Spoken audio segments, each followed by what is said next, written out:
তরকারির অবস্থা কি তোর দেহি? তরকারি রান্না শেষের পথে, লবণটা দেখো তো। দেহি লবণ হয়েছে। লবণ কি নাই দুনিয়াতে? লবণই তো দেশ নাই। এবার দেখো তো। দেহি লবণ দে আরো। কি কো, এত লবণ দিয়েছি তারপরে লবণ হয় না?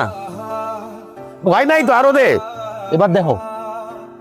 কি করস তুই? লবণ দেশ না কেন? তুমি কি একদিন রান্না বান্না করতে এসে তোমার তালবা হুসকেন সব হারাইয়া ফেলাইছো? তুমি তো একই চামচের থেকে বারবার লবণ সাইকা দেখতেছো, লবণটা হইবটা কেমনে? এখান থেকে দাও, পাতিল থেকে দাও।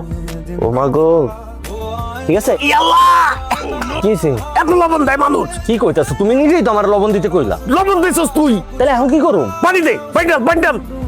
কি করলি তুই? তুই কি এই তরকারির মধ্যে গোসল করবি? এত পানি দেয় কেউ? তুমি তো আমার পানি ঢালতে কইলা। তোর মার সামনে তো আমি মুখ দেখাইতে পারুম না লজ্জায়। খালি মার কথা লয়ে আইছো, আমি আমার বউয়ের সামনে কেমনে মুখ দেখামু? তোর বউরে তো আমি কিছু কইলে সে মুখ খুলবো না, তোর মার সামনে তো আমি মুখ খুলতে পারুম না। তুই কি তোর মারে বুঝাইতে পারবি? কথা কোনের দরকার নাই, কিন্তু মারে আমি বুঝাই রাখবো, তুমি চিন্তা করো না। এগুলাই দিয়া দে, এগুলা লয়ে যাই। আল্লাহ জানে আজকে কি কবলে আছে।